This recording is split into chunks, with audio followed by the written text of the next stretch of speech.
Good evening, everyone. Welcome to today's Masterclass. This is the chapter 43 in this third series of Masterclasses brought to you by the Academic Council of Indian Association of Surgical Oncology. The topic for today is medullary thyroid cancer. I invite our past president, Dr. Rajendra Toprani, to kindly deliver the open address for today's session. Sir. Good evening, all of you. It's my privilege to welcome you all on this very important session on medullary thyroid cancer. This year also, we are continuing the same kind of program with our Masterclass series. And we are all very thankful to Dr. Subramanyeshwar Rao and Srijan from Indo-American Cancer Center, Hyderabad, who take this responsibility and do it every 2 weeks.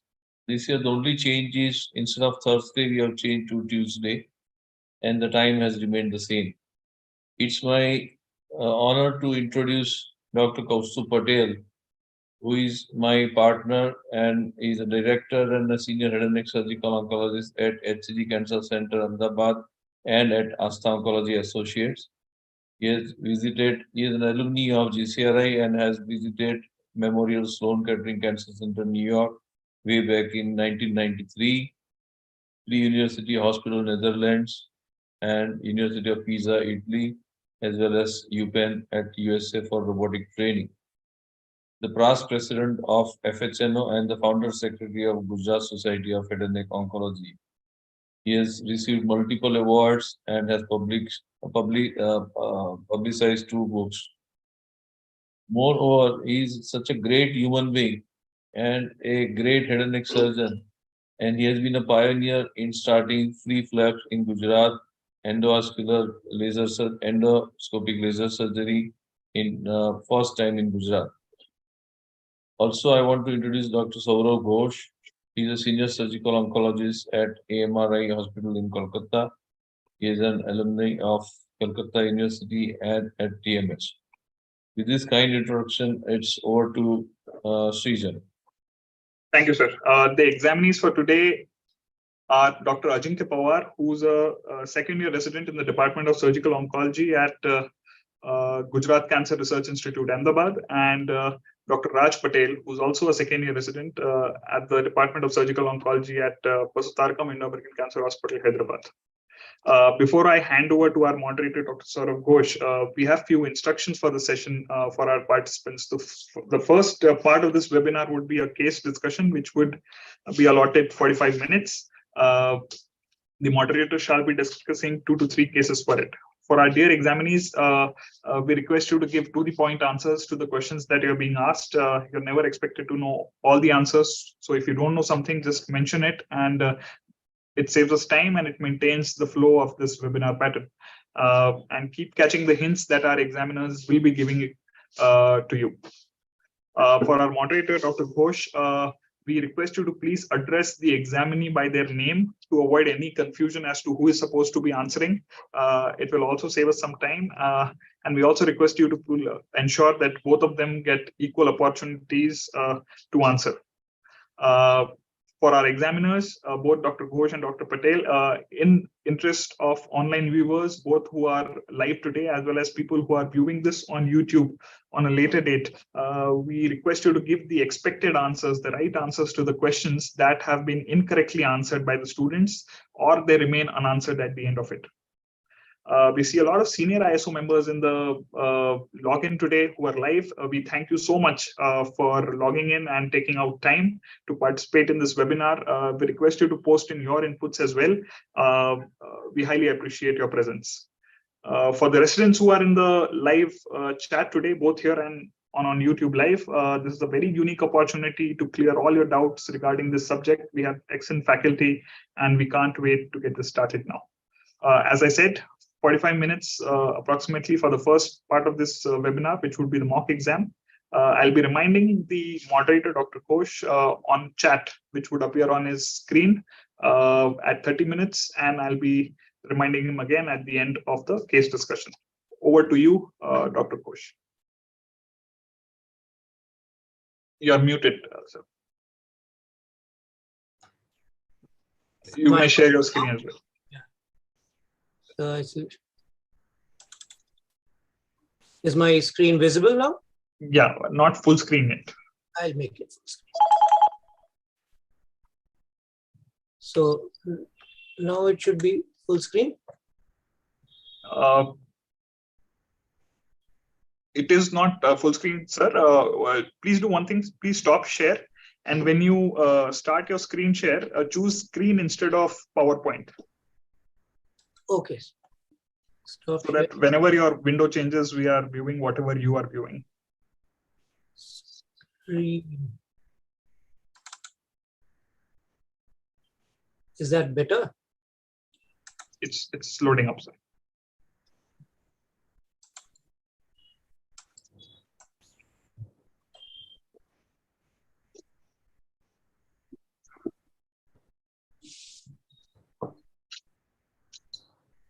May I start?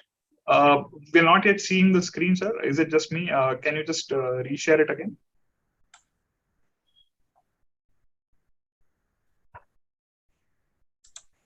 Screen. It just says Saurav Ghosh has started screen sharing. That's all. Your screen sharing is pause. Resume share. Okay. Now is it better? No, sir. Can you do it again? We are not yet seeing your screen.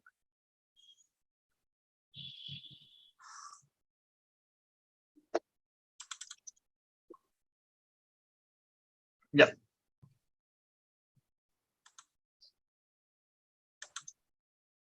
Is that okay? Okay, sir. But what's happening is we're not seeing the full screen. So maybe you can exit the slideshow and just continue on the PowerPoint, in which the font is quite big. So I think all of us can make it out. So we'll start with it. You can exit the slideshow and continue on the main PowerPoint software. Yeah. I am on the main PowerPoint software. Correct. Now you can continue, sir. You can go through the slides here. For the teething troubles. Yeah, So no. Without wasting any more time, I'll go on to the history of the first case capsule. So she is a 62-year-old lady who presented with a swelling in front of her neck on the left side for about a year, which was slowly progressive and painless. There were no significant pressure symptoms and no other swellings in other parts of the body.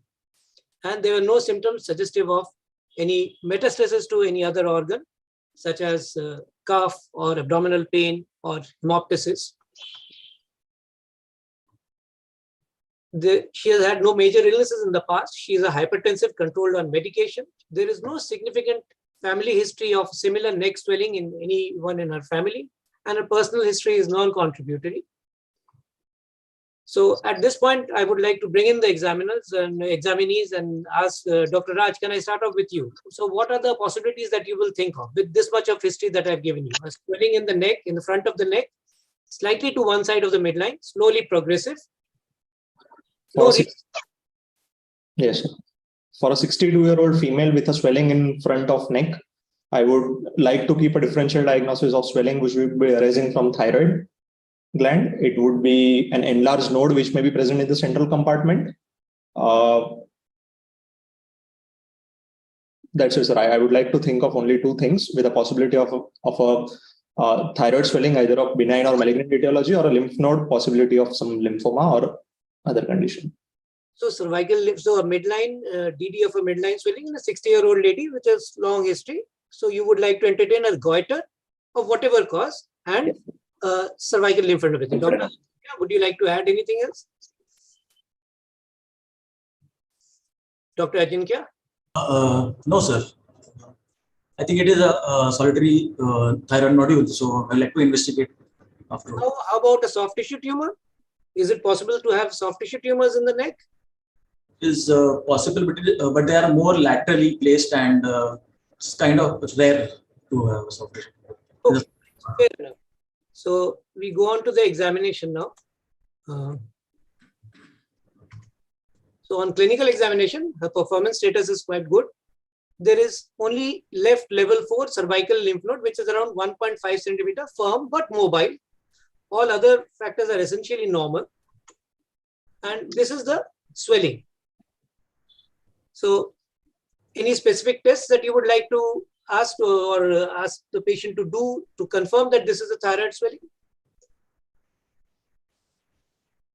Yes. It's directed to. I would like to ask the patient to swallow and see the mobility of swelling along with the deglutition. That would give me a differential of one of two swellings, which I can see in the neck, one towards the right side and other towards the left side. The possibility of a right side smaller swelling is likely that it move with deglutition and is likely to be looks like a thyroid swelling. Whereas the opposite side swelling, which is comparatively large, looks like a enlarged lymph node. Okay. So these are the findings. So Dr. Ajinkya, these are the findings. You would agree with what Dr. Raj said? No, the swelling, the main swelling is 5.5. It is a larger swelling, sir. I think. The one on the right is basically just a prominence of the lobe seen because of the photograph. There's no major swelling on the right of the midline. So you would agree that this is a thyroid swelling? Yes, sir. I will like to do one more test of like protrusion of tongue just to rule out thyroglossal cyst. Okay. And continue with Is that a very strong possibility in a 60-year-old lady with a 1-year history? just to like, yes. Dr. Kaustup, sir, would you like to? Yeah, and you know, if you really look at this is not a midline swelling; it is slightly lateral swelling. So I don't think a diagnosis of thyroglossal cyst can can interfere with this examination. I don't think we should not put thyroglossal cyst as a DD in this case. As you rightly said, the age is also quite against that. Yes. But yes, soft tissue tumor, that is important. If you see, there are lots of connective tissues. There is muscle, the strap muscles. There can be a sarcoma of the strap muscle or sternomastoid medial end tumor. So all those kind of things can be in DD. However, they are quite rare compared to the common thyroid issues. Right. So then we will go on with the further. So the examinees have already given the provisional diagnosis and a few differential diagnoses. So I would ask Dr. Ajinkya, let me start with Dr. Ajinkya now. What is the next thing that you would like to do, Dr. Ajinkya? Generally, in this, I will like to do a thyroid function test and an ultrasound of the neck. Okay, so if the thyroid in thyroid function test, if the TSH is low, then I will like to go for a radionuclide scans to rule out any hyperfunctioning. I'm telling you that the thyroid stimulating hormone level is absolutely normal, and you had asked for an ultrasonography. Yes. So this is an ultrasound scan. Yes. So it looks quite a little heterogeneous nodule. It looks like a solid. It is a solid nodule, and we don't see any calcifications as such in this. Agreed. How do you decide whether a thyroid nodule is hypoechoic or hyperechoic? What is the reference? With reference to the gland of the thyroid, like the parenchyma of the thyroid glands. So the entire gland is involved, then how will you decide? Then with respect to the muscles, Right. It is normally with respect to the sternomastoid muscle. If it is less echogenic than the sternomastoid, then it is hypoechoic. If it is more, then it is considered hyperechoic. You said that there are no calcification. So can you elaborate that? Which are the types of calcifications and what are the significance of it? There can be macro calcifications, there can be peripheral rim calcifications and punctate calcifications, which increases the score of thyroid on the basis of the properties. So which one is the worst? Punctate calcifications, microcalcification is the worst. It leads to yes. Shall I go on? Yes. So the ultrasound report says that the left lobe of the thyroid is enlarged with a heterogeneous, predominantly hypoechoic lesion with associated capsular breach and invasion into the surrounding carotid sheath. There is increased intralesional and perilesional blood flow present. The right lobe and the isthmus are essentially normal, and there are a few enlarged lymph nodes at left level 3, and 1 or 2 of them show a loss of the fatty hilum. So I would like to bring in Dr. Raj at this point and ask him. So Dr. Raj, what are the ultrasound features which would make you suspect that this lymph node enlargement is abnormal and it is not just a reactive lymph node? So here the enlarged lymph node, first the size of the lymph node makes me think that it is a malignant, it is a metastatic node. There is a loss of... Will you give us a size?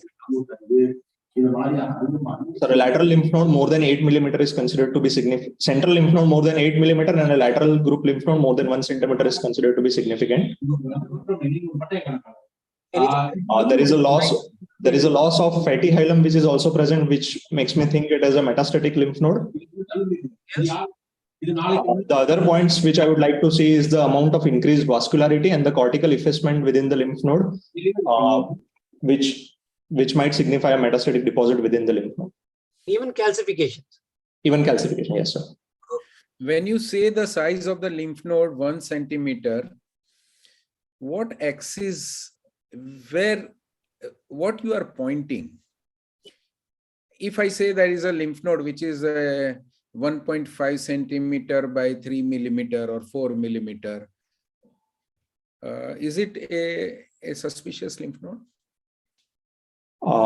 Sir, a round lymph node with would be suspicious of metastatic, whereas as you said, a 15 by 3 millimeter would be an oval or an elongated lymph node, and makes me think as a benign node rather than a metastatic node. So it's the short axis of the lymph node which is the important axis. That is the length we are mentioning when we are talking about the increased chances of malignancy. Yes, sir. You must look at the short axis of the lymph node, okay, which is usually the horizontal one. But if the lymph node is in an horizontal lie, then it will be the vertical axis. So it all depends on how the lymph node is positioned there in that compartment. Yes, right? sir. Yes, sir. Okay, so at this point, I would bring in Dr. Ajinkya. So Dr. Ajinkya, with this background, this history, TSH normal, ultrasound showing this report, what next, Dr. Ajinkya? I would like to go for an FNAC of this lesions. Okay. So before Would that, you like to do the FNAC of the lesion, the thyroid lesion? Yes. Anything else? Anything else?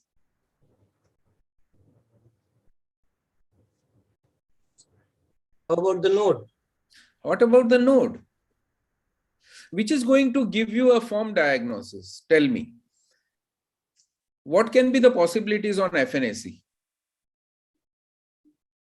We'll have to, there will be a scoring. Bethesda score will get from the FNAC, sir. So Right. So that we can go for the further investigations or further management, sir. So if you see follicular cells, Yes.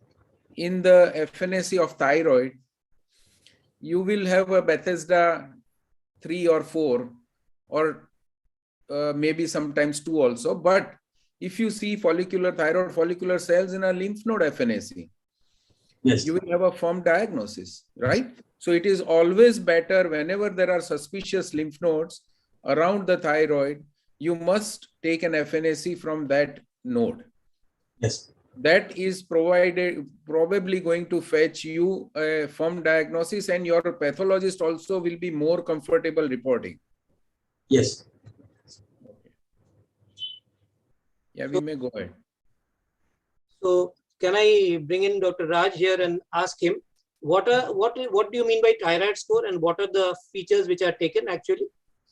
So thyroid score is a scoring system which risk stratifies the nodule according to the chances of malignancy into it, and the size along with the thyroid score would also guide us into doing an FNA of a nodule.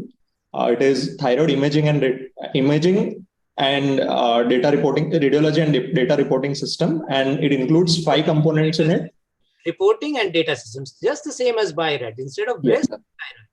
Yes, sir. Thyroid imaging, reporting and data system. What are the factors which are taken into account when someone is doing a thyroid score? So it includes 5 factors which we see. It includes what is the margin of the nodule which is seen, what is the echogenicity of the nodule which is seen, whether there is a presence of any echogenic foci there or not, what is the shape of the nodule, and Please go on. In calcifications. And the composition. Composition, yes, sir. And the composition of nodule. That has a separate significance. Whether it is heterogeneously hypoechoic, that has a separate significance. Yes, sir. So these are the 5 factors. So composition, echogenicity, shape, margins, and specifically echogenic foci, which are calcium. Yes, sir. 5 things which are studied. So obviously these are the ones which are most important ultrasound features of a thyroid malignancy. So other investigation, I think Dr. Ajinkya said he wants an FNAC, I think. So this is the FNAC. So FNAC shows a cellular smear showing spindle cells dispersed singly and in clusters, and the cytoplasm of the cells is granular, showing a fine salt and pepper chromatin, and there is no significant colloid.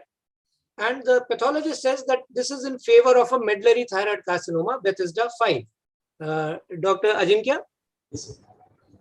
can you tell me what are the different Bethesda scores? Bethesda score 1 is non-specific for on this. 2 is benign. 3 is atypia of unknown significance or follicular lesion of unknown significance. 4 is solitary follicular neoplasm, suspicious of follicular neoplasm. And 5 is suspicious of malignancy, and 6 is malignancy proven FNAC. So what would you say is the chance or risk of malignancy in a patient who has come to you with a FNAC of Bethesda 4, follicular neoplasm of unknown significance? Roughly 25 to 40%, sir. Okay. Dr. Raj, would you agree with Dr. Ajinkya's? So the chances of malignancy for a Bethesda 4 lesion would be around 45%. However, it would depend upon whether we consider NIFTP into an invasive malignancy or a benign malignancy. If we consider it as an invasive malignancy, it is 45%. And if not, then it would be around 30 to 35%. I think now the recent classification of NIFTC is in the benign class. Dr. Kostu, would you agree, sir? Yes.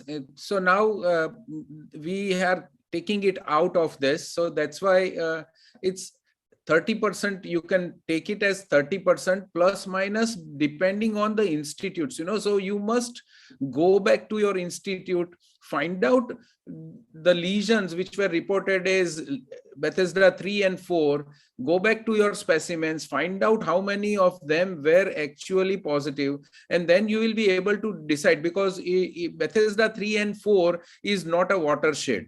There are lots of cytopathologists who consider 3 and 4, somebody has given 3, there will be an inter-observer variation into that.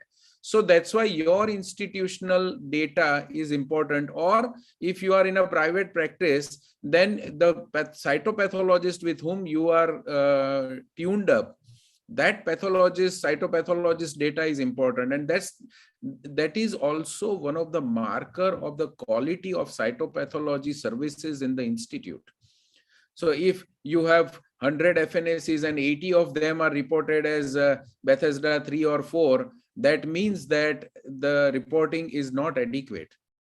So it is very important that with whom, whatever you are working with, what are the data at your center, which will guide you regarding the decision management of that particular patient who has come to you.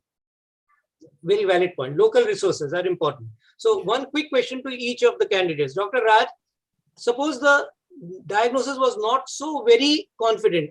Is there any other feature that could have been seen on an FNAC which might have suggested that this could be medullary thyroid carcinoma and not differentiated? Any other feature which is very typical of medullary thyroid carcinoma can be appreciated on FNA also, although better appreciated on biopsy? It would be presence of amyloid stroma which may be present. Very good. Question for Dr. Ajinkya. Again, the report is equivocal, but and there is no amyloid also. Is there any other test that you can do to confirm that it is MTC? They have had a suspicion of MTC, but the pathologist is not sure. Can you ask for any other test? You can do an IHC of the for CEA and calcitonin. Calcitonin, very good. So I think we go on to the next slide, Dr. Costa. Yeah, and CEA is not specific. So you should do calcitonin, which is the marker for MTC. We do CEA for other reasons into MTC, and we can come to that, discuss that later on. Yes.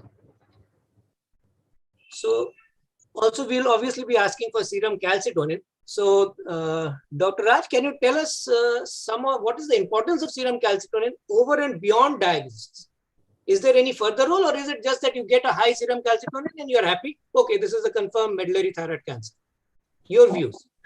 So serum calcitonin level over and above confirming the diagnosis would also give me an idea regarding the differentiation of the tumor. With serum calcitonin raised, it is likely to be a well-differentiated tumor, and it also represents the tumor burden which is present. It also helps us in guiding the extent of primary surgery which we'll be doing, and the calcitonin will also decide whether we would like to do the metastatic workup or not. Okay. So you've made valid points. I'll go back to that slide a little later. What about serum CEA, Dr. Ajinkya?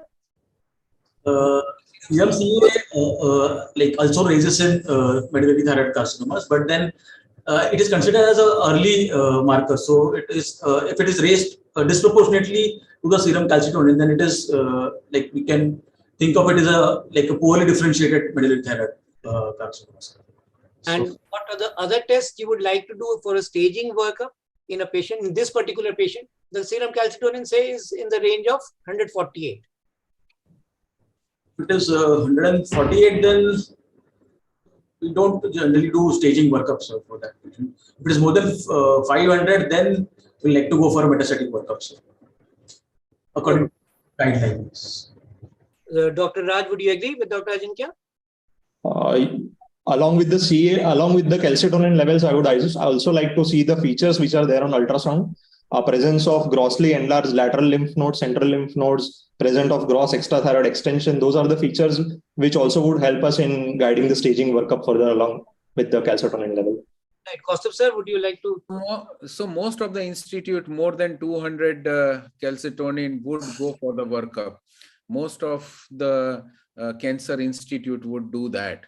The reason being that you in medullary thyroid carcinoma, your neck surgery as well as the presence or absence of metastasis is going to make a huge difference in prognosis and management of that patient. So more than 200, most of the institute will do metastatic workup. Right. So these are some excerpts from some of the common guidelines like the ATA and the NCCN, and ATA says more than 400 picogram. Consider preoperative CT scan, thorax, abdomen, and bone scan. Other implications are in the extent of management. Suppose that the calcitonin is normal and the tumor is totally intrathyroid, less than 1 centimeter, and there is no abnormal disease on the neck. I think Dr. Raj made a very valid point that it's not just the serum calcitonin level. We would also see the extent of the neck disease. So if there is nothing, then you can omit staging, and you can also omit prophylactic neck dissection. Whereas if the serum calcitonin is more than 200 picogram and ipsilateral neck is positive, you should also consider a contralateral neck dissection. So I would like to have a small debate at this point. Both the contestants are free to join. For the staging, suppose the serum calcitonin is grossly elevated, say around 700 or 800. And we have decided that we want to do a systemic staging. What is the investigation of choice? Dr. Raj can go first. CT scan, CT scan. Sir, the investigation of choice at our institute, PET CT is available. So I would like to do a PET CT scan for my patient. And like to specify which PET you would do? Is it I would like to do a 68 gallium dotated PET CT. Okay. However, the limitation of that PET CT would be that it would be less sensitive for picking up the bone disease, bony metastasis. But however, overall, a single investigation in the form of PET CT would be sufficient enough for me. How about Dr. Ajinkya? Dr. Ajinkya, what are your views? Yes, sir, I agree with him. Gallium 68 dotated PET CT is the most sensitive in the recent. I'm not sure I agree with you there. I think the standard guidelines don't really recommend gallium-68 DOTA or a FDG PET for initial staging? I would like to have Dr. Kaustubh's opinion. Whatever Kaustubh sir says is final. You know, you are absolutely right. The guidelines all over the world do not tell you to do a PET CT in a patient like this. The issue here is that, you know, we must understand why guideline doesn't say. And this is very important. Whenever the guidelines are formed, they consider that region's resource availability also.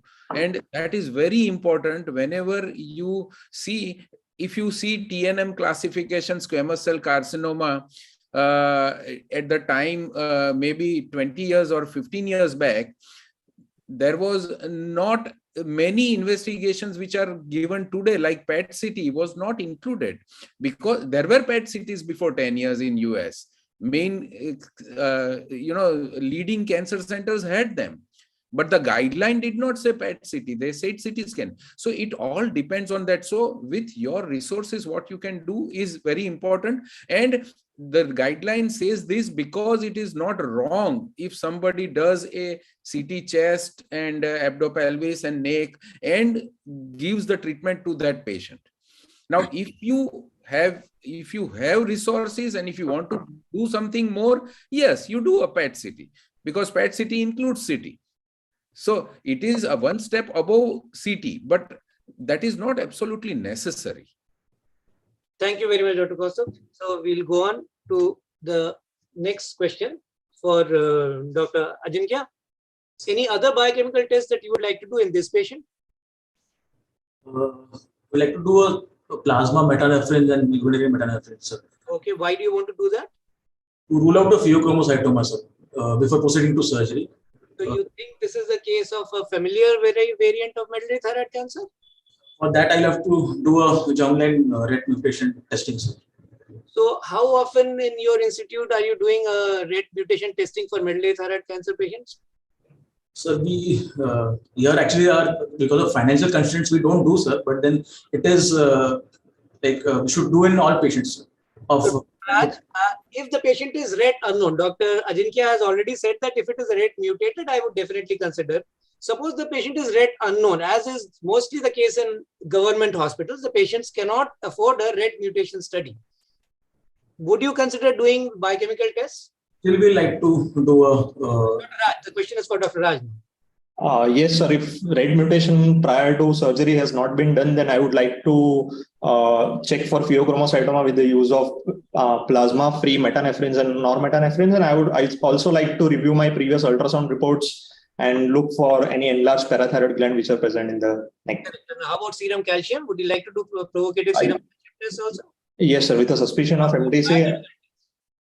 So practically in all cases, you should do a serum calcium and also fractionated metanephrine, plasma fractionated to exclude, because you never know that this patient might be the index case of a familial. Although she is a 60-year-old lady, familial tumors by and large present at a much earlier age. You can argue that this patient is 60. It is very unlikely that she is here.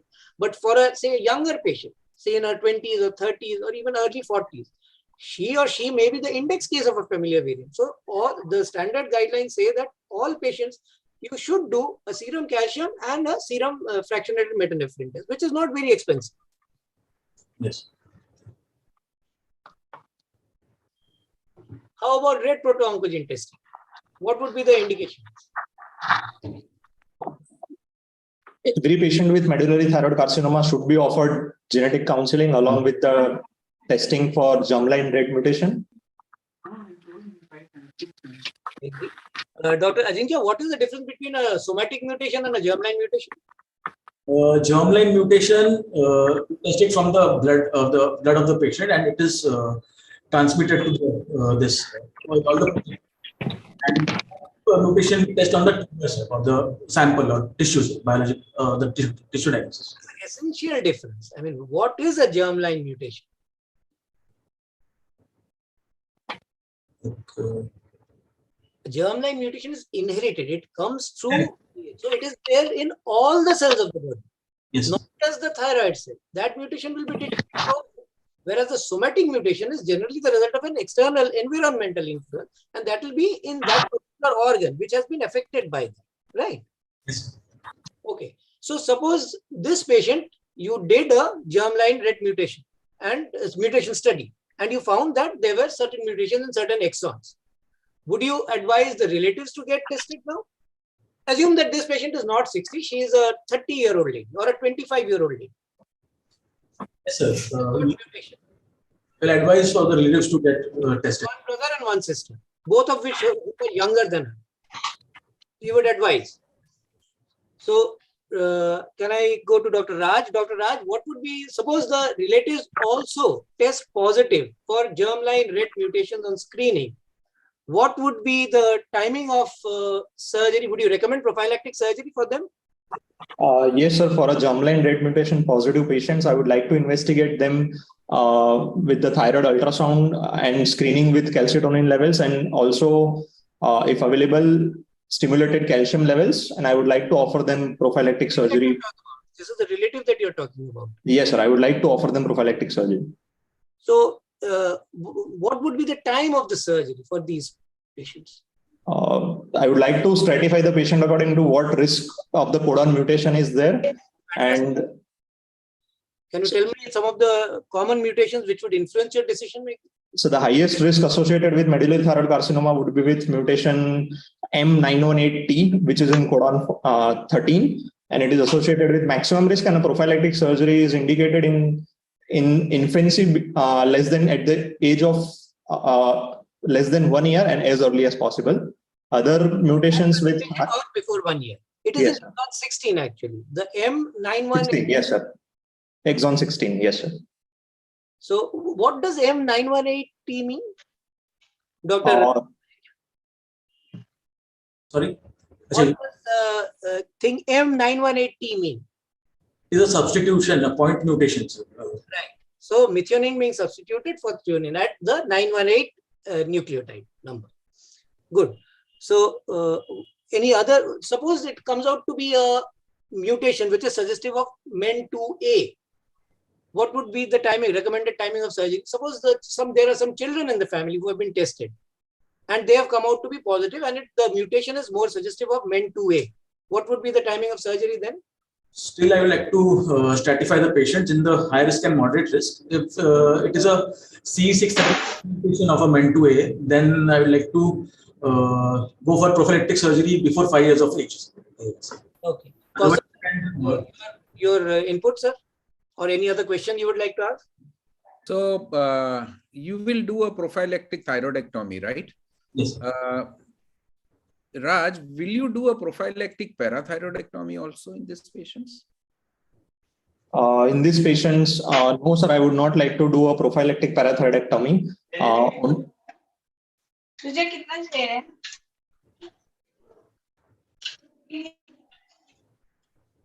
Please carry on. I would not like to do a prophylactic parathyroidectomy in these patients. However, at a later time, if intraoperatively I do find any enlarged parathyroid gland, then I would like to remove it. But there is no, I would not do prophylactic. What more would you do intraoperatively? Sorry, sir? What more would you do intraoperatively when you are doing this? Intraoperatively, I would like to preserve the blood supply for those parathyroid glands, isolating them along with an intact blood supply. And if at all there is any compromise in the blood supply or any question regarding the preserved vascularity of blood supply of parathyroid, I'd like to extract them and implant them at an ectopic site, preferentially in forearm in the brachioradialis muscle. No, you have done a total thyroidectomy. You have preserved all the 4 parathyroids. They apparently look normal. You will just close the wound. I would like to do a prophylactic central neck dissection also in highest risk category patients, sir. What would you do to the parathyroids?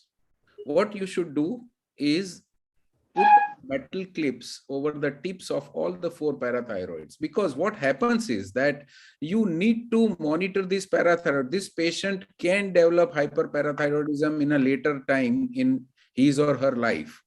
You want you don't want to injure his or her recurrent laryngeal nerve when, if at all, God forbid, you need to go in, you need to find out the parathyroids properly. So you should put some markers there, which can be monitored by ultrasound also at a later date. And if at all you need to pinpoint and remove that, you will be able to do it at a later stage, right? So whenever you do this total thyroidectomy in ME and 2A, 2B patients, there you must clip all the 4 parathyroids so that later on they are identified. Okay? Yes, sir. Very important point, sir. Thank you. So this patient underwent a staging CT scan, and the abdomen, pelvis, and thorax were essentially normal. These are some of the CT images of the neck. So what would be the treatment that you would offer for this patient, Dr. Raj? Extent of surgery. First question. The extent of surgery would be total parathyroidectomy with central and bilateral lateral compartment neck dissection. The lymph nodes were later. For the thyroid, it is you can see it is obviously located totally to one side of the midline. What do you want to do? I would like to do a total thyroidectomy, though, sir. You want to do a total thyroidectomy? You want to use radioiodine in the post-op period?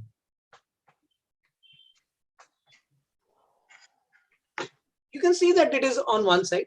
On the, I'll go back to that here. See, the right lobe of the thyroid is essentially normal on imaging. Why do you want to do a total thyroidectomy?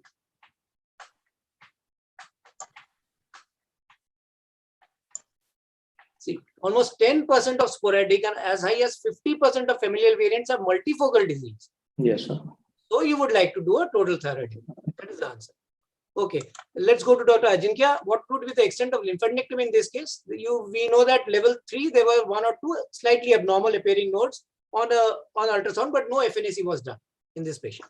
So central lymph node dissection and the bilateral lateral neck dissections. Because the calcitonin was also high, more than 200, and there is a lymph node already in the one side of the. When you say lateral neck dissection, can you specify the levels of lymph nodes that you would be removing? 4 and 5. 2, 3, 4, and 5. Okay, Dr. Ajinkya, any role of adjuvant? Suppose the nodes come out to be positive. The lateral nodes, 2 out of 7 central node and 5 out of 23 lateral nodes on the left come out to be positive. Yes. Is there any role of adjuvant therapy? Yes, sir. There is a role of adjuvant therapy. It should be given in high-risk patients, like if there is a R1 or R2 resection, or there are multiple lymph nodes positive, and if there is a for that we can give adjuvant EBRT. What is the purpose of giving EBRT? What do you want to achieve? So local control of the neck, sir, because it does not improve the overall survival, but then for the local control of disease, and it helps to reduce recurrence. Recurrence-free survival is increased. So the most important thing is you want to avoid neck complication in this disease, because when the calcitonin is very high, these patients are still going to live. And you want to avoid tracheostomy, you want to avoid those neck issues in this patient, no fungation, carotid blow. You want to avoid all those things. That's the reason why whenever there is a high neck load in your post-operative specimen, you should give external beam radiation therapy. Yes. Okay. Absolutely. So let me come to another situation where the patient had a Bethesda 4 on pre-op FNAC. There was no definite suspicion of calcitonin. Just one quick question, Dr. Ajinkya, do you routinely do serum calcitonin in the pre-op evaluation of a solitary thyroid nodule? Is it recommended? No, sir. We routinely don't do it, sir. But Raj, in your institute, would you do a serum calcitonin routinely for all patients of STN? No, sir. At our institute, we don't practice routine serum calcitonin for all solitary thyroid nodules. Also, it was not done, and the patient underwent a lobectomy for a Bethesda 4, but now it comes out to be a medullary thyroid cancer. What do you do next?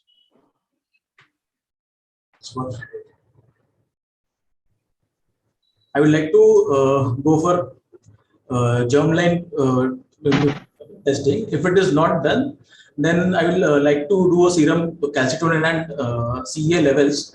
If they are normal, then I would like to wait for this patient. If it is a germline positive, then I would like to go for completion thyroidectomy. And if it is raised, then also I will have to go for completion thyroid. There is evidence of residual disease in the opposite lobe on imaging if there is high serum calcitonin, which is not normalizing after globectomy, and if there is any rate mutation, then you have to consider completion surgery. I think that is a fair summation. Kaustubh sir, any additions you would like to make? No, I think it is all right. But in these kind of situations where you want to observe, you need to see, because ultrasonography is an observer dependent investigation. We all must understand then when you are relying on an ultrasonography for your surgery, you must know that your sonologist who is doing the sonography is in the top of the line, where you can rely on him, his findings. Because otherwise you are going to make an issue. And these patients whom you are really observing, there you have to be extremely careful about the sonography person who should be well experienced and must have done a lot of thyroid sonographies or oncosonographies. Right. So, Dr. Raj, how would you follow up this patient? I would like to follow up this patient post-surgery initially at 3 months with clinical examination along with serum TSH. I would also like to supplement TSH and supplement thyroid hormone. And along with that, I would like to do serum calcitonin and serum CEA levels at 3 months initially. Dr. Ajinkya, would you agree, or would you like to do it at a different time? Why so late? Why 3 months, Dr. Ajinkya? It takes time for normalization of the calcitonin levels surgery. So 3 months is appropriate time. Okay, some guidelines also say that you can do it from 30 to 60 days, but the bottom line is that you don't do it after 10 days. Although the half-life of serum calcitonin is pretty short, you don't do it after 7 or 10 days because a high value takes a long time to normalize, as both of you have rightly said. Okay, what about a situation where you are doing, I think we'll come to that in the second case, because the second case, Kaustubh sir has given that scenario. So that completes my first case. So can I go on to the second case now? Kaustubh sir, would you like to add anything? No, yes, we can go to the second case. Okay, fine. So this is the second case capsule. 82-year-old male with a lump in the central and the right neck, and the same in the lateral side also. Pregnancy of both is suggestive of medullary thyroid cancer. He has come with a CT scan which has been done outside, which suggests a 3 into 3 centimeter lesion in the right lobe of the thyroid and a 1 into 1 centimeter lesion in the left lobe of the thyroid, so multifocal. There are multiple cervical lymph nodes positive in the right level 2, 3, 4, as well as in the central compartment. And he's also been advised a DOTA, gallium-68 DOTA TET scan, which is suggestive of a single metastatic lesion L1 vertebra. There is no other metastatic lesion elsewhere. The serum calcitonin is 4,312 picogram per milliliter. So, Dr. Ajinkya, surgery versus palliation. What is your plan? I'd like to see the ECOG performance status of the patient, sir. If it is ECOG 2, I would like to go for surgery, sir. Why do you want to go for surgery? In the lymph node dissections, but then I would like to go for surgery. And yes. You want to go for surgery, but you don't want to do lymph node dissection. So I will be less aggressive in the central lymph node dissection, sir. But there are nodes in the central compartment. Yes. Why you want to do less in central compartment? What is your rationale? To avoid injury to the recurrent laryngeal nerves. No, but if you feel that by doing central compartment node dissection, you are going to injure the recurrent laryngeal nerve, then that means that you are not trained enough. You must be able to do central compartment node dissection without injuring the recurrent laryngeal nerve. Yes, literature evidence of the injury rate should remain the same. Yes. But that doesn't mean that you avoid that surgery. Okay. Yes. What we discussed, what you are afraid of? You are afraid of local neck issues in these patients who are going to live a little long. So if you are going to keep the nodes in the central compartment, they are anyway going to engulf the recurrent laryngeal nerve. They are going to create problem with trachea. The patient is going to land up with tracheostomy. So essentially what the purpose of doing surgery is to avoid all those things. So yes. You must remove the central compartment nodes very adequately in this surgery. Okay? Yes. So I think that question has been answered. We'll go on to the next stage. So one more thing. Why? What would be the extent of node dissection you said? Dr. Ajinkya. I will do a complete central and lateral lymph node dissection in this patient. But I was just saying I will be less aggressive. Bilateral or unilateral? Bilateral. But the involvement is the right side. Left side, there are no lymph nodes, even on DOTA PET. I'll go back to this. Still, I will like to do a bilateral, sir, because it is already a metastatic disease, sir, and No, Dr. Ajinkya. In this case, in metastatic disease, you will only remove the affected node, like sir is saying. You don't want to let the nodes progress and cause local symptoms. So the left side, there are no metastases. You have done a sensitive test and it is not showing anything. So you do a thorough surgery of the affected area, but you don't do any surgery for the unaffected area. Because this surgery is for palliation. This is not a curative surgery you are doing. Okay. You are doing it to avoid future complications. Okay. So, Dr. Raj, this patient has got a solitary metastasis in the lumbar vertebra. So I give you two scenarios. One patient like this who has got a solitary met, or maybe just one or two sites, maybe in the neck or mediastinum, and another patient who has got widespread metastasis. How would you approach both these patients? So my approach for both the patients would be same with a palliative intent, because even though being a solitary or an oligometastatic disease, with serum calcitonin of more than 4,000, he is likely to recur with. There is. Yes, but what is the mode of palliation? What palliation method would you use? Like this patient specifically, one lumbar vertebral met, nothing else. All the rest is confined to the neck, which Dr. Ajinkya is going to operate. For the lumbar vertebra mets, if not symptomatic, I will not do anything for that, sir. In the axial skeleton, it's a weight-bearing skeleton. By the time the symptoms come, the patient will present with paraplegia. You want to wait for that long?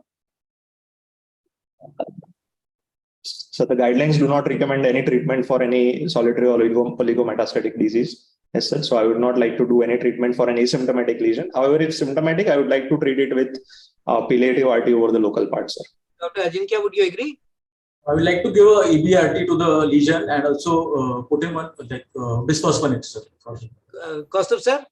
Yes, so it is extremely important to understand that whenever there is a metastasis in a weight-bearing area, especially the vertebrae, you must look at the lesion. And with 4,000, more than 4,000, you know that this is a bad cancer. You must radiate this. Otherwise, as Dr. Ghosh said, the patient will come with a symptom at what time your intervention may not improve him. So it is extremely important that this metastatic solitary metastasis in L1 vertebrae must be taken care of by radiation. So in this particular patient, a total thyroidectomy was done and central compartment clearance was done thoroughly, and the right lateral neck dissection was done. And this is the image of the specimen. You can see the bulky nodes on the right. You can see the thyroid with a small nodule mainly on the right side. The left-sided nodule is not appreciated, and the lymph nodes of the central compartment. The patient was given adjuvant radiation to the systemic metastasis to the vertebra, and after 2 months serum calcitonin was repeated, and that was 34. So almost normal, although it should be ideally less than 10. But on follow-up, 1 year post-treatment, the serum calcitonin is rising, and now it is 128. The patient is still asymptomatic because the neck surgery has been done very well, and the vertebral lesion is also well controlled with radiation. So, Dr. Raj, asymptomatic individual, rising serum calcitonin on follow-up, what do you do? For an asymptomatic individual with rising serum calcitonin on follow-up, I would like to I would like to refer them to the medical oncology department, and I would like that the patient would get some treatment in the form of chemotherapy. It would be a targeted chemotherapy, probably. Okay, Dr. Ajinkya, would you agree? No, sir. For a rising serum calcitonin without a metastatic evidence of a radiological evidence. No, I have not talked about radiology. Patient is asymptomatic. What will you do? He is complete. The patient. Would you like to do some imaging? Yes, I do imaging, sir. Look at it, PET CT, and if there is there are lesions in the PET So image. now I'll give you two situations. You have done a DOTA PET, and in one, you have identified a few hot spots in the neck, and in one, there is nothing, even on the DOTA PET. What do you do for the first patient? Some lesions identified in the neck, some uptake in the neck, maybe on the left neck this time, or maybe in the right neck, where there were multiple nodes initially. So we can go for resurgery if it is feasible, if it is not going to cause morbidity, or we can go for EBRTs if it is. And Dr. Only 1 year. It's only not even 1 year. It's the radiation must have lasted for 2-3 months, so it's not even 1 year. Would you give re-radiation to the neck at that time? No, sir. Then radiation is not an option. If it is surgically removable, then we can go for surgery, or then there are options like percutaneous ethanol ablation or other methods.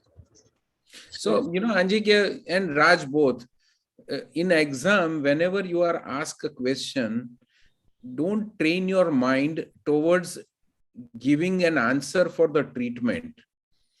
Give an answer, think in your mind that what next you will do. As Dr. Ghosh rightly said, would you do imaging or not? Otherwise, if you'll not think like this, you will start making mistakes.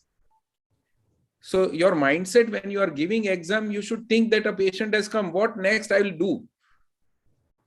Right? Yes, Ghosh, Dr. Ghosh, you can continue. So the second situation, Dr. Raj, you have done a imaging, functional imaging with a DOTA PET, gallium-68, and there is nothing, but there is rising serum calcitonin. Patient is asymptomatic. What do you do? I would like to keep the patient not offer any treatment for only serum calcitonin, rising serum calcitonin, in an asymptomatic individual without structural disease. Okay, now I say that the patient does have some nodes in the mediastinum and a few lung metastasis, and the patient is slightly symptomatic for them. Now what? Patient is complaining of a little bit of cough. In that case, sir, in the setting of a clinical trial, chemotherapy is Chemotherapy, is that the recommended in case of medullary thyroid cancer? Dr. Ajinkya? I would like to go for multi-kinase inhibitors, sir. Name some of the inhibitors which have shown evidence in randomized trial to be of benefit in prolonging disease-free survival. Vandatinib and cabozantinib, and the latest selumetinib and pralsetinib. These have shown evidence, sir, in the treatment of medullary. Very good. Kaustubh sir, your inputs? Yes, so this is very important. Medullary thyroid carcinoma, one thing which has come in last few years is this targeted agents. It has definitely made a difference in the survival, which is a one great step actually. And the use is now increasing a lot in all these patients and giving good results. So you must think about TKIs. These are the agents which you should think whenever there is a metastatic symptomatic disease. Right. So I think I have covered my questions more or less. If Dr. Kaustubh sir has nothing else to add, then I think I would conclude this session by thanking Dr. Kaustubh Patel for his valuable inputs and both the examinees, Dr. Raj and Dr. Ajinkya, for answering very well. Thank you very much. Thank you, Dr. Ghosh. That was very, very smooth and very scintillating. Good questions. And I hope that the students have learned a lot. Yes. Thank you so much, Dr. Ghosh, for that excellent moderation and covering almost, I think, covering more than it is possible in the last 45 minutes on this topic. Now we invite Dr. Kaustubh Patel, sir, for his expert talk on the topic. Sir, you may share your screen and we are all ears. Yeah. In the meantime, may I request Dr. Ghosh to kindly go through the chat and answer any queries that have been put up and stay till the end because we'll have a short Q&A after Kaustubh sir's talk. Sure, sure. Are you able to see my screen? Yes, sir. Yeah. Yeah. Okay. So first of all, thank you, IASO and all the office bearers and Dr. Ghosh and all to bring me online with this something which is very close to my heart, thyroid, and that too teaching DNB and MCH students. So when we are talking about surgical management or management of medullary thyroid cancers and some of the topics which are controversial, there are many things which were discussed during this question answer and case presentation, but these are the 5 things which are important to me. I think I should get it over for you. Prophylactic thyroidectomy. What is a prophylactic thyroidectomy? It's a profile. It can be said as prophylactic surgery, preventive surgery, risk reducing surgery. The essence is that the preemptive operative removal of an organ prior to malignant transformation or while the cancer is in situ from an asymptomatic individual. That is what is a prophylactic surgery. And MEN 2A, 2B, and some familial medullary thyroid carcinoma only subtypes are there. MTC and FIO is well known. We discussed about when to investigate. Parathyroid hyperplasia is more common in 2A. 2B has marfanoid features and mucosal neuromas. So clinically also, you can differentiate between 2A and 2B many times. Third subtype is FMTC only, which is not very common, but yes, it is existent. And we must understand that this is an autosomal dominant trait. So when we say that there is a role of prophylactic surgery in cancer prevention, the criteria are gene mutation should be complete or near complete, should have a near complete penetrance. And MTC has about 100% penetrance when we are talking about rate proto-oncogene. A highly reliable test is rate proto-oncogene detection. Organ at risk is expandable, and replacement therapy in the form of thyroxine is available. There is minimal surgical morbidity and mortality. We all know that thyroid surgery is a safe surgery in today's time. And the test for cure is also reliable, like serum calcitonin, which is a very important marker. So that brings us to factors affecting the timing. So it's the DNA analysis, genotype and phenotype correlation. So we discussed about 918 and 634 and other codons. And so the age should be earlier in 918 to 634. So 918 is an aggressive MTC variant. And when you do lymph node and distant metastasis, you have to understand that in children before 3 years, calcitonin can be physiologically high also. So you must be very careful in timing of surgery as well as the extent of surgery at that time. And there are problems with thyroid surgery if done in early life, 1 year infant, 2 year, 3 year, when you do, it is not a surgery which you routinely do in an adult. The parathyroids are very small. The recurrent laryngeal nerve is quite thin. So the surgery is something where you have to be extremely careful and have other accessories like magnification and all. And there is a factor of loss to follow up also. So that's why you must time it appropriately. There are higher complications compared to the adult, small translucent parathyroids and difficult to distinguish them. Experienced surgeon and magnification is needed. Delaying procedure in less than 2 years of age is a problem. And detrimental effect of insufficient thyroid hormone replacement, impaired brain imparts impaired brain development, and it gives retarded growth. So post total thyroidectomy, when you are doing it in a prophylactic setting in a child, it is extremely important that the thyroid hormone replacement therapy should be extremely adequate for the requirement which is changing during the growth. So this factor is very important to take care.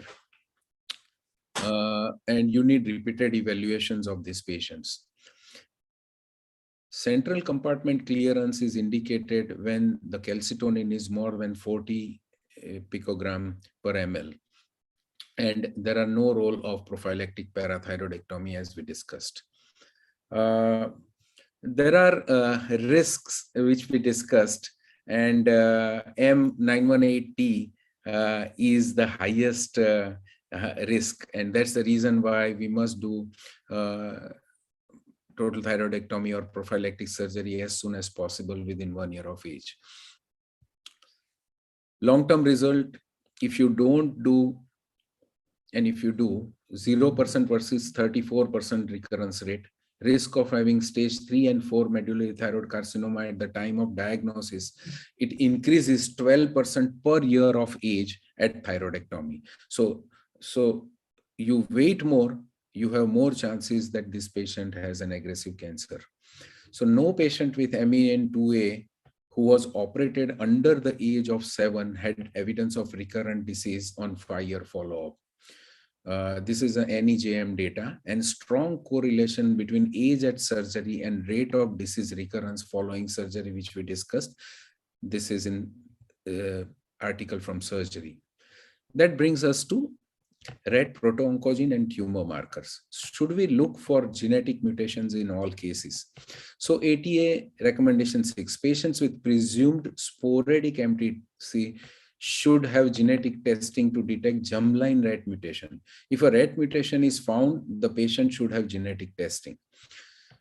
Importance of tumor markers, CEA and calcitonin on prognosis. So this is importance of CEA also. Basal level of calcitonin and CEA should be measured concurrently. In patients with advanced medullary thyroid carcinoma, a marked elevation in serum CEA level out of proportion to a lower serum calcitonin level or normal or low levels of both calcitonin as well as CEA. Both the situations indicate poorly differentiated medullary thyroid carcinoma, and that has a very poor prognosis. Does the value of calcitonin hold significance in diagnostics and looking for distant mats? Yes. Recommendation 22 of ATA clearly says that distant metastasis and in all patients with serum calcitonin level greater than 500 picogram needs metastatic workup, as we discussed. Lymph node management. So you must understand the staging for medullary thyroid carcinoma. You see that for level 4, level 6 and 7, as well as upper mediastinal lymph nodes, all these lymph nodes, it's still N1A. However, when there are level lateral neck involvement or retropharyngeal lymph node involvement, it is N1B. So they have a poorer prognosis compared to the central compartment lymph node metastasis. Now we come to this. This is important when we are talking about unilateral versus bilateral lymph node metastasis. And if you see that whenever there is a central compartment lymph node metastasis, which is unilateral intrathyroidal tumor, ipsilateral can be 81% and contralateral can be 44%. So whenever there is a central compartment lymph node metastasis, there is a chance of ipsilateral and contralateral lymph node metastasis of a higher tune. While when the tumor is in the upper pole, then the central lymph node metastasis is quite low, while ipsilateral lymph node metastasis can be as high as 25%. So a tumor which is in the upper pole and on your investigation, there is no central neck node, central compartment lymph nodes, you must understand that there is a possibility of ipsilateral compartment lymph node dissection for these patients. As the number of central lymph node, central compartment lymph node positivity increases, the ipsilateral metastasis in the lymph node increases. And also the contralateral lymph node metastasis increases as the number in the central compartment lymph node positivity increases. So when you are talking about lymph node management, clinical examination, palpable nodes, imaging, evidence of nodes, location, superior pole to lateral cervical lymph nodes, and size of medullary thyroid carcinoma, irrespective of 1 centimeter to 4 centimeter, the metastatic rate is same. So you must take care of the lymph nodes. So there is a 50 to 75% chances of lymph node metastasis, and you must address these lymph nodes. There is a study which says that what is the surgeon's intraoperative assessment, and you will be surprised to know that the sensitivity is 64% and specificity is 71%. So basically it's not adequate and will miss positive nodes in 36% of cases. So that's why it is extremely important to get guided by calcitonin as well as the imaging. When there is N0, there is absolutely no consensus actually. And whenever there is ultrasonography which is normal and there are no distant metastases, whether to do a central compartment node dissection or not depends on many factors. And that is the recommendation 24, which says that patients with MTC and no evidence of node metastasis on ultrasound and no evidence of distant metastasis should have a total thyroidectomy and dissection of lymph node in central compartment. So even without the evidence of nodal positivity, you must do a central compartment. Serum calcitonin guidance, less than 20 ipsilateral central or ipsilateral lateral if the tumor is in the upper pole. More than 50 contralateral central neck is indicated. More than 200 contralateral lateral neck is also indicated over and above the central neck and ipsilateral lateral neck. And more than 500, you must address the upper mediastinum.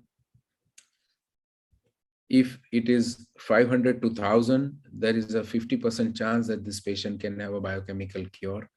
More than 10,000, there is no way that you can have a biochemical care. Your entire treatment is palliative. Neck dissection in N0, why we need to treat? The sporadic micromedullary thyroid carcinoma less than 1 centimeter can also have 30.9% histological nodal metastasis. So why I am stressing this more is because the central compartment lymph node dissection is extremely important in a medullary thyroid cancer, and you have to do it. Lateral neck dissection have indications depending on the calcitonin level and your imaging findings. There is an improvement of recurrence and survival rate only grossly involved nodes removed by berry-packing versus systemic compartmental oriented approach. So this avoids the recurrences in operated field and morbidity associated with revision surgery where you are going to injure parathyroids or recurrent laryngeal nerve. So there is a hierarchical concept of compartmental nomenclature. Cervicocentral can be C1, C1A is right, C1B is left, cervicolateral is C2, right C2, left C2 is cervicolateral, and then mediastinal is C4, is C4A right and C4B left. So concept of compartments and pattern of lymph node metastasis, we have to understand that performing neck dissection in a given anatomical boundaries is important. When we talk about lateral neck dissection, as Dr. Ghosh rightly said, which levels, and then they are 2, 3, 4, and 5, and not level 1. There is a traditional approach to mediastinal node, which is transcervical, which has a limited exposure, and you can go up to the subclavian artery. Sternotomy gives you a greater exposure, and 2L and 2R clearance can be done with a partial sternotomy. And if you want to do 2L, 2R, 4L, 4R, and 3A, then you must need a complete sternotomy. Video mediastinoscopy assisted mediastinal dissection is coming up, but it's not a standard. There are articles which are coming up, but it is still in the preliminary stage. And these are the stations of lymph nodes which you need to remove when you are talking about mediastinal dissection. Prophylactic superior mediastinal clearance via transcervical approach for serum calcitonin more than 500 picogram is recommended by some. Assessment of neck plus mediastinal disease by thoracic or head and neck surgeon as a team approach is recommended. And it should be planned in highly selective cases with minimum morbidity. because we understand that less than 1,000 can have a 50% biochemical cure, but more than 1,000 to more than 10,000, you don't expect a biochemical cure. So doing an aggressive surgery is of no use. Adjuvant radiation, microscopic or macroscopic residual medullary thyroid carcinoma, extrathyroidal extension, extensive lymph node metastasis, and those at risk of airway obstruction at a later date should be given prophylactic adjuvant radiation in the neck. So revised ATA management guideline for MTC is that once you do a total thyroidectomy, you measure the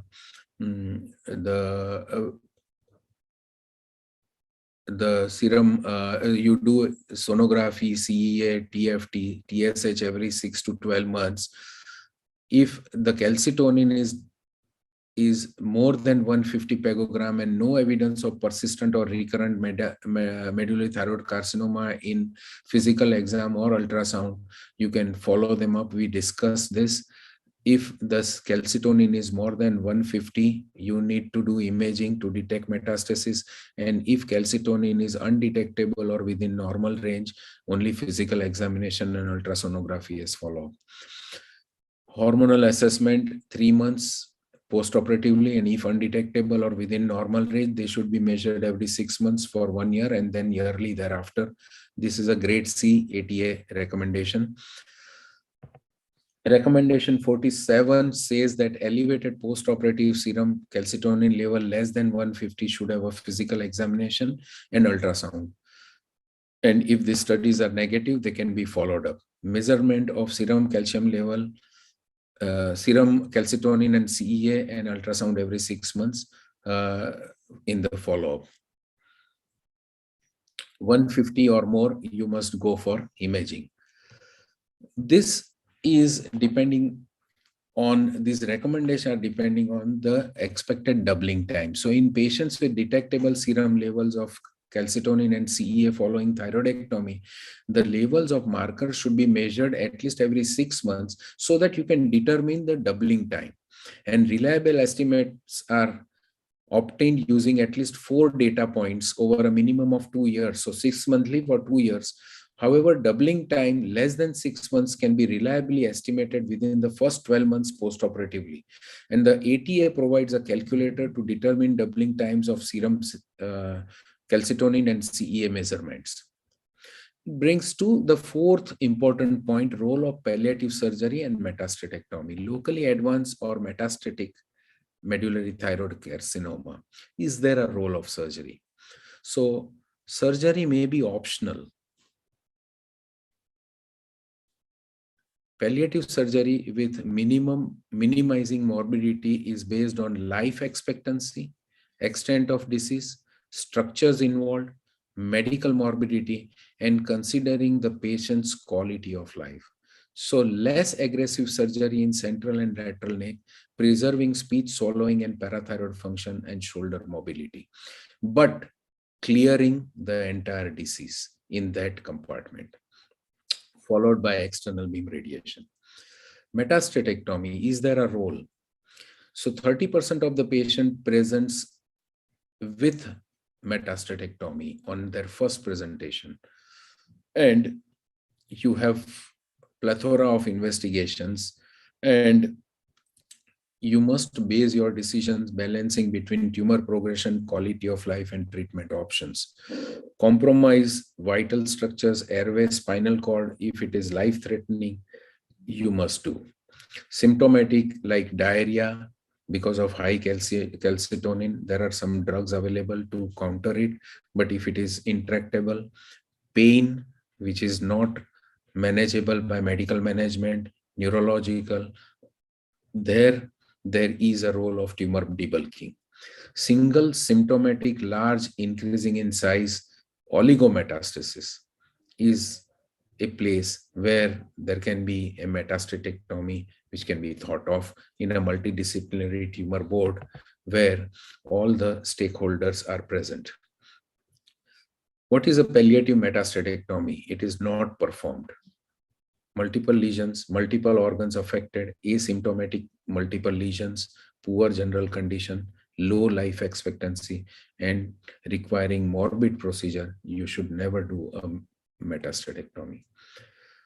Distant metastasis surveillance. Because of variable behavior from indolent to rapidly progressive disease, active surveillance with routine testing of calcitonin and CEA levels and appropriate radiological imaging is done. Serum CEA is a marker for early differentiation, and that is a de-differentiation, and is retained even in aggressive tumors. And every 3 months to 6 months, and then followed by every 6 months for next 2 years is the recommendation. So these are the some indications where you can place a role of surgery in metastasis.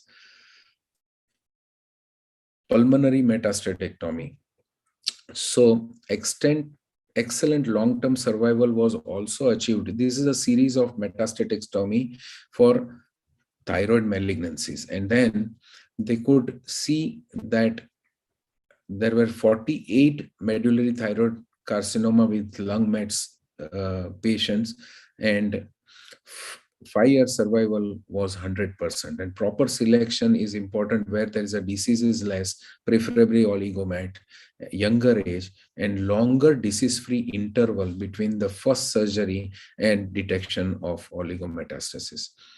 So recommendation 49 is surgical resection should be considered in patients with large solitary lung metastasis. RF ablation should be considered when the metastases are peripheral and small, and systemic therapy should be considered in patients with multiple metastases that are progressively increasing in size. This is lung. For bone, spinal cord compression require urgent treatment with glucocorticoid therapy and surgical decompression. But if patient has no compressive symptoms, they are the candidates for external beam radiation therapy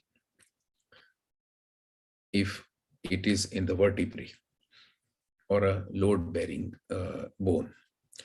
Systemic metastasis in patients with significant tumor burden and symptomatic or progressive metastatic disease according to RECIST treatment with TKIs targeting both RET and VEGFR tyrosine kinase should be considered as systemic therapy. TKIs, vendetinib or cabozantinib can be used as a single agent first-line systemic therapy in patients with advanced progressive symptomatic medullary thyroid carcinoma. And this is a grade A recommendation by ATA. So the 5-year survival decreases, 10-year survival decreases as the extent of disease increases. But if you can see that it is still 68% when there is no distant metastasis, and it is 26% when there is a distant metastasis. So 5 years or 10-year survival can be there in presence of distant metastasis to the tune of 14%. So these are the patients who are going to live long, and you must do something to avoid their neck complications, their morbidity, their quality of life is the goal, and your treatment should look at the preserving that quality of life for a long term. So try to preserve the blood supply of superior parathyroids bilaterally, since central compartment dissection is done almost for every patient. So superior parathyroids are constant, and you can definitely preserve the blood supply there. Inferior parathyroid blood supply might go during your dissection for central compartment, and then that is a reason why you have to transplant those parathyroids. And in medullary thyroid cancer, it is always prudent to transplant them in the non-dominant brachioradialis muscle, because these patients probably are going to get external beam radiation in that area where with a compromised blood supply to parathyroid, there can be a problem with hypoparathyroidism. There is no role of prophylactic parathyroidectomy in MAN2 as we discussed, and normal well-vascular parathyroid glands are left in situ. Enlarged parathyroid glands may be removed when there is suspicious familial cases. Autotransplantation as I told, should be on the non-dominant side brachioradialis muscle, and it should be tagged by proline or metal clip for future identification if required. In case of infiltration of recurrent laryngeal nerve, a plane of dissection is attempted. If not possible, then the nerve is sacrificed after securing functional contralateral recurrent laryngeal nerve. Otherwise, your patient will end up with lifelong tracheostomy. And it should be done, the sacrifice of recurrent laryngeal nerve should be done only if you are going to achieve R0 at other places. Attempts should be made to anastomose the recurrent laryngeal nerve, and we at our place do it with ANSA, because anastomosing the recurrent laryngeal does not, most of the time, it doesn't get the vocal cord function back, but the ANSA will increase the tone of that muscle, and that will increase, though the cord will be immobile, but the tone is increased, so opposite cord will be able to compensate better and patient can have a better voice. So in conclusion, red proto-oncogene positivity helped to detect the positive carriers among the asymptomatic relatives. Red proto-oncogene genetic testing for all prophylactic thyroidectomy is effective option for these carriers. Evaluation of pheochromocytoma before any general anesthesia procedure in medullary thyroid cancer patients. Total thyroidectomy along with compartment-oriented neck dissection depending on serum calcitonin level and clinico-radiological assessment more than 500 picogram ml suggestive of disease beyond the neck. And selection of case for surgery is important with proper pre-operative assessment with intraoperative neuromonitoring if available. In conclusion, I would like the students to go through these two papers. One is Revised American ATA Guideline for the Management of MTC. This is in Thyroid, volume 25, number 6, 2015. And another article is in Current Oncology. This is Diagnosis and Pathologic Characteristics of Medullary Thyroid Carcinoma, Review of Current Guidelines. These two papers are important and the students must go through that. So the revised ATA management in that paper suggests the entire management which is recommended, and you may go through it. There is a beautiful flow diagram which is given in that article. That brings to the conclusion. There is a rule of 20. 20% of people remember 20% of the content after 20 minutes of the talk. So this is my email ID and phone number. For any query, you can contact me. The students, you are welcome, and we can discuss whatever queries you have at a later time also. Thank you. Thank you so much, Kaustubh sir, for curating so much literature and condensing it so nicely for the benefit of all the students and even faculty members. This brings us to the last segment for today's webinar, which would be the Q&A.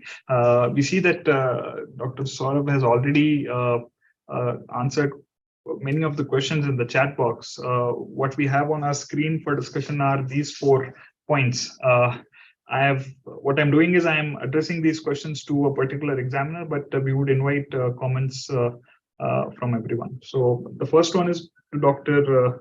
Saurabh Ghosh, and which is how often in practice is calcitonin normal in a diagnosed medullary thyroid carcinoma patient? So it is very rare. I would say it is less than 5%. Kaustubh sir? Yeah, actually, I have yet to see a single patient where calcitonin was normal. I mean, I had a patient where calcitonin was not done. And then, as you know, there was a case where hemithyroidectomy was done, and then the final report came as medullary thyroid carcinoma. But in that case also, even in a post-op phase, we could find 30 calcitonin as high as 30. So I have not yet found any case, but yes, it should be a very minuscule number of patients where calcitonin can be normal. Perfect, sir. So agreement between both of the examiners here. We'll come to the next question, which is in patients who are of Mintu syndrome, how do we plan surgeries when there are multiple organ involvement? We'll address this to Dr. Costa Patel first. Yeah, so it will all depend on the organ of involvement. So, say if the patient has a FEO, you would address that. If the patient has a tumor which is causing a problem in a vertebrae where the patient is going to have an immediate paralysis. So there you would enter, you will stabilize the spine. So depending on, you have to merit the disease at that organ. And that is the point by which you must plan the surgical approach. It's not like well-differentiated thyroid cancer where you need to remove the thyroid first, and then because there is a excellent treatment like radioactive iodine which will not grow to any other place except thyroid, and that's the reason why the first surgery is total thyroidectomy in those cases. But in medullary thyroid cancer, there is no hurry to remove the medullary thyroid cancer. It's by the priority of the disaster which you are expecting. So whatever you are preempting, that should guide you towards the treatment. Yeah. Dr. Saurabh Ghosh, any inputs from you? No, I would agree. But I mean, assuming that you are restricting the discussion to men too, and all three organs commonly involved are affected, then the common sequence would be the pheochromocytoma first, followed by the medullary thyroid cancer, followed by the parathyroid. Because it presents later. And if it is presenting at the same time, obviously in the neck, you would deal with both the neck pathologies at the same time and auto transplant 1/4 or 1/2 of one gland. Right. A third question to Dr. Saurabh Ghosh. I think you've already answered in the chat box, I see, but somebody was asking that which markers do you use to localize parathyroids, and would they be visible in the ultrasound later to help you? It's a sufficiently large titanium clip. Yes, it would be visible. Nowadays in breast, we have got these markers with the IR people put inside, but they are too large. I don't think they are used in the neck. I personally am not aware of any percutaneous markers that can be put under ultrasound guidance. Maybe Kaustubh sir can give his input. No, I am also not aware that percutaneously something can be pushed. No. In the breast. And if it is ultrasonographically detectable, most of the time a good thyroid parathyroid surgeon will be able to find it. So I don't think it is an issue. Most of the time for parathyroid adenomas, we get a good system EB scans, and we have good localization now in time of 4D CT and all. So it's not actually mandatory to use ultrasonography guided implantation of something to detect it. That brings us to the last question for today is what is the protocol that experts follow for post-operative calcium testing and supplementation post-thyroidectomy? So Dr. Kaustubh sir first, and then maybe we'll have something from Dr. Saurabh Ghosh. So I would address this in two different scenarios. One is the scenario where you are doing a total thyroidectomy only. And the second would be so for well-differentiated thyroid cancer or benign thyroid problems and all.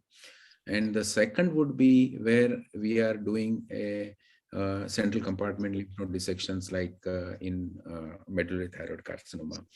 So there are different protocols at different institutes, and there are two schools of thoughts. So at what we practice at our place is that we do at the end of 24 hours, we do calcium and parathyroid hormone level in our patients. If the parathyroid hormone level is more than 10, and if the calcium is more than 7, then we feel that most of these patients will not require huge support post-operatively and will be able to sail through. If the PTH is less than 10, or if the calcium is less than 7, these are the patients where we would start supplementation, we'll keep them for a little longer time. We will see to it that they don't develop frank tetany in the post-op phase, and then over a period at the time of discharge, again, we get the PTH and calcium both, and that will give us a fair idea that how this patient is faring up. So there are endocrinologists and surgeons who would not like to give calcium support and would like to wait. So that's we are not from that school of thought. I don't know what Dr. Ghosh does. I would like to wait, sir, normally, but what you said is perfect. Nothing wrong with that. Yeah. No chance of missing. Let's risk that. Sir. Yeah. Right. So I would like to thank both our examiners to so patiently answer all these questions and also covering the topic today in so much detail and providing us with clarity on many small aspects in this subject. I invite the convener of the IASO Academic Council, Dr. T.S. Rao, to kindly deliver the vote of thanks for today. It's a great privilege to do this. It has been a wonderful evening. After a long time, I was sitting through the whole session actually. That speaks about the content and how the whole session went on. I thank IASO leadership, Professor P.K. Das, the president, Dr. Chandramohan, the secretary, and the governing council for their confidence on the academic council. I would also thank Dr. Rajendra Toprani, Sharad Desai, Arnav Gupta for getting us into this loop and allowing us to continue to do these programs. It was a wonderful session, and Saurav is someone who has been a well-kept secret for the IASO academics part of it. Everybody knows him, but I think he has been amazing. Excellent case capsules, very crisp and clear method of questioning the students, giving both of them equal opportunity, and then finally asking Kaustubh to add wisdom in every situation. I think it was a great learning experience, Saurav. I would really appeal to you to be much more active in IASO, at least in academics, if not in leadership. If you could get into leadership, we would be very happy to have you because you have such clarity of thought. Thank you very much for being there, and we'll keep disturbing you in course of time. It would be my pleasure. Yeah. Kaustubh, of course, is known to all of us. Someone who has been waiting to be in the midst of IASO masterclasses. We wanted a few stars to be held back because we need to maintain the star value of IASO masterclass, and I would see that was the only reason why Kaustubh was not a faculty in this all important masterclass before this session. And all of us know what a great teacher he is, very passionate. Every word he speaks would have a message, and we were not disappointed. We were not waiting to be disappointed, and we were not disappointed. Kaustubh, excellent masterclass. I'm very sure people will watch this. We'll keep on watching this till you speak again on the same topic. So good it was. Really enjoyed it. I'm not a regular head and neck surgeon, but this session is something that I enjoyed, and I'll continue to watch before I keep teaching students or keep going as examiner. Really enjoyed this. Thank you very much for being there. Raj and Ajinkya, you were amazing. Both of you have prepared well. I think you should prepare like this on every clinical situation. And that is a responsibility. And that's what will make you great surgical oncologists and make both Saurav, Kaustubh, Rajendra, and all of us, Sajan, all of us proud. Appreciate the efforts of Sajan Shukla. He has been in the center of all this, controlling this, at the same time staying very humble with the seniors and assisting the residents to get the best out of them. Thank you very much for now. We'll see you a fortnight later on 27th December at 7 p.m. with a new set of examiners and a new set of students. Till then, goodbye to you. Stay safe. Thank you very much. Good night. Thank you, sir.